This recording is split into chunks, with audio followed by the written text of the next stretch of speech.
अस्सलाम वालेकुम व्यूवर्स, क्या हाल है सबका। आज आप सीखने जा रहे हैं 3 बिग टेम्परेचर स्केल्स यानी दर्जे हरारत को नापने के 3 बड़े पैमाने, सेल्सियस, फ़ारेनहाइट और केल्विन। ये इस वीडियो में डीपली डिस्कस की जाएगी। नाजरीन, सबसे पहले आपको ये जानना है कि टेम्परेचर क्या है। अगर इससे पहले के वीडियोस आपने नहीं देखी तो वो आप जाकर देखें, जिसमें हीट और टेम्परेचर में फ़र्क बताई गई है। यहाँ पर हम आपको सिखाएंगे 3 बिग टेम्परेचर स्केल्स के बारे में। तो शॉर्टली मैं आपको बताती चलूँ कि temperature is the measure of intensity of heat, यानी किसी भी बॉडी के हरारत की पैमाइश को हम कह सकते हैं टेम्परेचर। हरारत की शिद्दत कितनी है किसी भी जिस्म में, उसी को हम नाम देंगे टेम्परेचर का। स्केल क्या है? यानी पैमाना, यानी वो चीज़ जिसकी मदद से आप अंदाज़ा लगा सकते हैं कि कितनी हद तक कोई चीज़ गर्म है, टेम्परेचर कितनी है। लाजमी बात है, जैसे आप लंबाई को नापने के लिए स्केल इस्तेमाल करते हैं, उसके ऊपर आपने देखा है नंबर्स लिखे हुए होते हैं। उसी तरह से हरारत को नापने के लिए हम थर्मोमीटर इस्तेमाल करते हैं, जिसके ऊपर जो है नंबर्स लिखी हुई होती है। थर्मोमीटर क्या है? It is the instrument which is use for measuring temperature. ये एक ऐसा आला है जिसके ज़रिए से हम टेम्परेचर मेजर कर सकते हैं। थर्मोमीटर कितने टाइप्स के हो सकते हैं? ये 2 टाइप्स के होते हैं अमूमन। एक होता है डिजिटल थर्मोमीटर, यानी जिसके ऊपर जो है नंबर्स आ जाते हैं। जब भी आप इस थर्मोमीटर को किसी के माथे पे पकड़ते हैं, या फिर वो दूसरा वाला जो डिजिटल थर्मोमीटर होते हैं जब मुंह में डाली जाती है या किसी गर्म चीज़ में, तो उसके ऊपर ख़ुद ब खुद नंबर्स आ जाते हैं कि कितनी इंटेंसिटी के साथ हीट पाई जाती है उस जिस्म में। अगला जो थर्मोमीटर है वो है मरकरी थर्मोमीटर। मरकरी एक किस्म का लिक्विड होता है जो इस थर्मोमीटर के अंदर बंद होते हैं। ये थर्मोमीटर बिल्कुल एक बारीक ट्यूब की शक्ल का हमें नज़र आते हैं। इस थर्मोमीटर के अंदर जो है मरकरी होती है और बाहर जो है नंबर्स लिखी हुई होती हैं। अब मरकरी क्योंकि एक ऐसे लिक्विड है जो कि गर्म आने पर अपने आप को फैलाती है, यानी ये जो है नीचे से ऊपर की तरफ हरकत करती है, ज़्यादा नंबर्स की तरफ जाती है। जबकि जब ये ठंडा हो जाता है, यानी जब इस थर्मोमीटर को किसी ठंडी चीज़ में डाली जाती है, तो जो है मरकरी सुकड़ती है, यानी ये जो है नीचे की तरफ हरकत करती है, कम नंबर्स की तरफ जाती है। तो यहाँ तक आपने सीखा टाइप्स ऑफ थर्मोमीटर्स। आगे हम डीपली डिस्कस करने वाले हैं 3 big temperature scales, Fahrenheit, Celsius and kelvin. तो आइए सीखते हैं इनको बारी बारी। फ़ारेनहाइट। फ़ारेनहाइट एक ऐसा स्केल है जिसको हम शॉर्टली कैपिटल F और साथ में डिग्री का निशान डाल देते हैं। फ़ारेनहाइट स्केल को गैब्रियल डैनियल फ़ारेनहाइट ने 1724 में मुतारिफ़ कराया था। इस स्केल के मुताबिक पानी की जो फ्रीजिंग पॉइंट है, यानी पानी जब बर्फ़ बन जाती है, उस दौरान ये जो है 32 डिग्री फ़ारेनहाइट पर बर्फ़ की हालत में पाई जा सकती है। जबकि पानी जब बॉयल होना शुरू होती है, यानी बॉइलिंग पॉइंट क्या है पानी का, 212 फ़ारेनहाइट होती है। अगर फ़ारेनहाइट स्केल को देखी जाए तो इसमें फ्रीजिंग पॉइंट और बॉइलिंग पॉइंट के दरमियान 180 इक्वल डिग्रीज़ का फ़र्क होता है। फ़ारेनहाइट स्केल को classic English system of measuring temperatures का नाम भी दिया जा सकता है, क्योंकि ये कुछ मुद्दत के लिए ब्रिटिश में इस्तेमाल होता रहा फ़ारेनहाइट स्केल। इसके बाद जो दूसरा स्केल मुतारिफ़ किया गया वो था सेल्सियस स्केल। सेल्सियस स्केल को हम शॉर्टली कैपिटल C और साथ में डिग्री की अलामत इस्तेमाल करते हैं। इसे एंडर्स सेल्सियस ने 1742 में मुतारिफ़ कराया। इस स्केल के हिसाब से पानी की फ्रीजिंग पॉइंट होती है 0 डिग्री सेल्सियस, जबकि पानी बॉयल होती है 100 डिग्री सेल्सियस पर।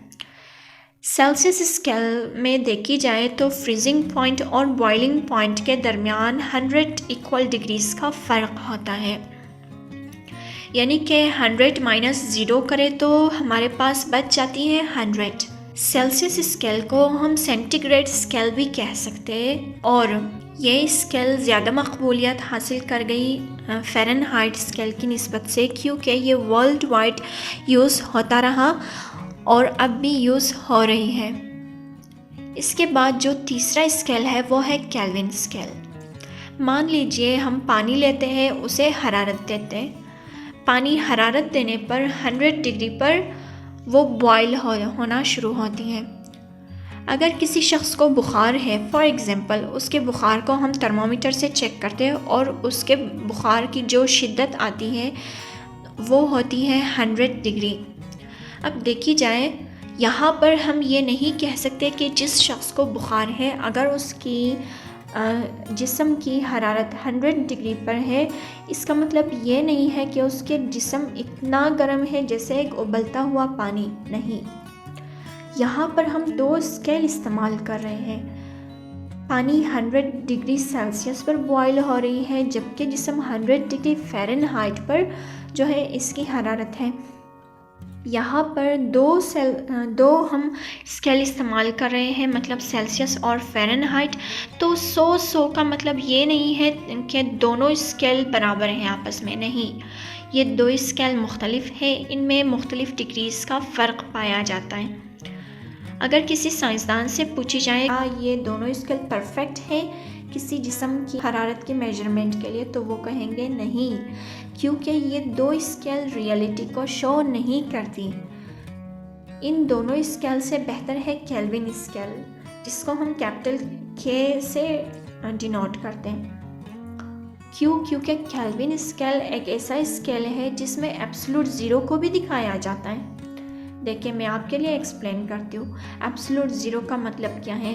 एब्सोल्यूट ज़ीरो वो दर्जा हरारत है जिसमें किसी भी जिस्म के अंदर जितने भी मॉलिक्यूल्स होते हैं उनमें कोई एनर्जी मौजूद नहीं होती और वो मॉलिक्यूल्स हरकत भी नहीं कर सकते। यानी लोवेस्ट टेम्परेचर क्या होती है? Absolute zero. फ़ारेनहाइट स्केल पे एब्सोल्यूट ज़ीरो क्या होगी? इक्वल होगी -459.67 फ़ारेनहाइट के। अब मान लीजिए हमने एक कंटेनर लिया है, यानी कोई भी हमने बर्तन लिया, उसके सिरे को हमने बंद कर दिया। इस कंटेनर के अंदर मौजूद है गैस। अब यहाँ पर देखी जाए, गैस के जितने भी मॉलिक्यूल्स हैं वो आहिस्ता आहिस्ता हरकत कर रहे हैं। अगर हम इस कंटेनर के नीचे से हीट प्रोवाइड करना शुरू करें, यानी आग जलाएं, तो कंटेनर के अंदर गैस के मॉलिक्यूल्स की हरकत तेज़ हो जाएगी।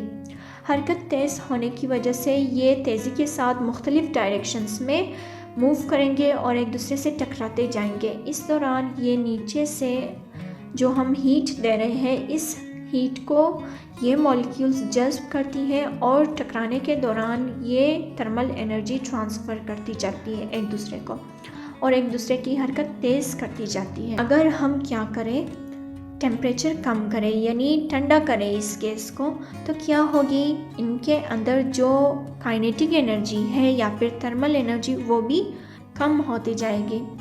अब हमने कम करते जाना है इन मॉलिक्यूल्स की एनर्जी को, तो क्या होगी? आहिस्ता आहिस्ता गैस जो है लिक्विड में तब्दील होती जाएगी, टेम्परेचर लो होती जाएगी, इनकी हरकत स्लो होती जाएगी मॉलिक्यूल्स की, और इनके अंदर एनर्जी कम होती जाएगी, यहाँ तक कि लिक्विड से ये सॉलिड में तब्दील हो जाएगी और हमारे पास मॉलिक्यूल्स की कंटेनर के अंदर वो इस सूरत में आ जाएगी, यानी एक ख़ास अरेंजमेंट के साथ अरेंज होगी एक दूसरे के ऊपर। अब यहाँ पर देखी जाए, ये जो मॉलिक्यूल्स है ये हरकत तो नहीं कर रही, यानी अपनी जगह पूरी तरह से नहीं छोड़ रही, दूसरी जगह नहीं जा रही, लेकिन अपनी जगह रहकर ये सिर्फ वाइब्रेशन करते हैं सॉलिड हालत में।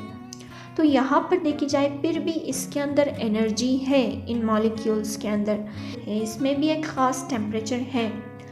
अब हमने क्या करना है? इसे मज़ीद कम करना है, इसकी एनर्जी को, यहाँ तक कि इसमें कोई एनर्जी बाकी ना रहे, यानी ये मज़ीद हरकत ना कर सकें। अब इस पॉइंट पर हम कह सकते हैं कि टेम्परेचर कितनी है? एब्सोल्यूट ज़ीरो है।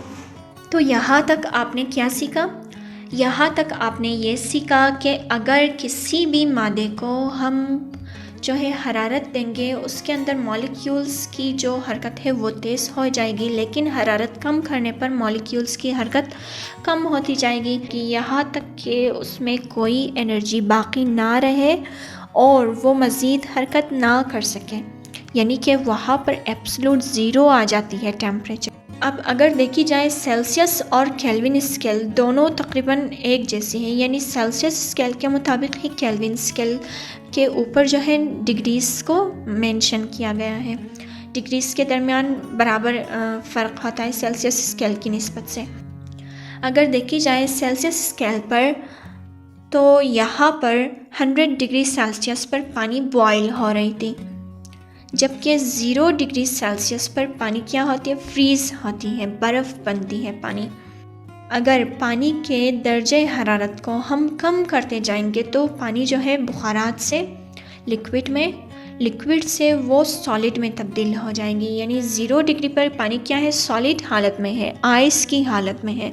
हमने क्या करना है, मज़ीद इतना उसके अंदर से एनर्जी को कम करते जाना है कि उसमें मज़ीद एनर्जी बाकी ना रहे, यानी मज़ीद मॉलिक्यूल्स में हरकत बाकी ना रहे, उसमें जो है एब्सोल्यूट ज़ीरो टेम्परेचर है। तो सेल्सियस स्केल पर 0 से भी नीचे एक टेम्परेचर होती है जिसे -273.15 सेल्सियस, इस डिग्री को हम कहते हैं एब्सोल्यूट ज़ीरो के बराबर है। केल्विन स्केल पर एब्सोल्यूट ज़ीरो मेंशन की गई है, जबकि सेल्सियस स्केल पर -273.15 डिग्री सेल्सियस इक्वल है एब्सोल्यूट ज़ीरो के। अब दोनों साइड पर अगर हम देखें केल्विन स्केल और सेल्सियस स्केल, दोनों पे अगर हम यहाँ देखें 0 जो कि एब्सोल्यूट ज़ीरो को दिखा रहे हैं केल्विन स्केल पर, इसके ऊपर अगर हम जाए 1 केल्विन होगा, जबकि ऑपोजिट साइड पे अगर हम देखें सेल्सियस स्केल को तो यहाँ पर ये जो डिग्रीज दिखाई गई है ये घटती जाती हैं। केल्विन स्केल पर 0 से ऊपर जा रही है, मतलब डिग्रीज बढ़ रही है, जबकि यहाँ घट रही है। -273 डिग्री सेल्सियस से ये घटती है, -272 डिग्री सेल्सियस बनती है। फिर ऊपर जैसे हम जाते जाते वैसे वैसे ये कम होती जाती है, -271 डिग्री सेल्सियस, फिर -270 डिग्री सेल्सियस। लेकिन यहाँ पर केल्विन स्केल पर जैसे यहाँ 1 केल्विन होता है, यहाँ पर ऊपर आ जाते हैं तो ये हो जाएगी 2 केल्विन, फिर 3 केल्विन, इसी तरह से ये बढ़ती जाती है 273 केल्विन के बराबर हो जाती है।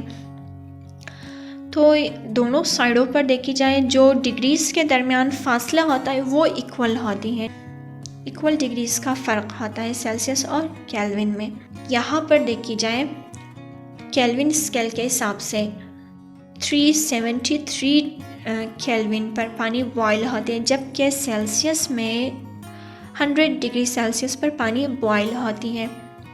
इसके अलावा अगर हम देखें सेंटीग्रेड में तो ये 0 डिग्री सेंटीग्रेड पर जो है पानी फ्रीज़ होती है, जबकि केल्विन स्केल के हिसाब से 273 केल्विन पर पानी फ्रीज़ हो जाती है। केल्विन स्केल को विलियम थॉमसन केल्विन ने मुतारिफ़ कराया था, जिसे हम लॉर्ड केल्विन भी कह सकते हैं।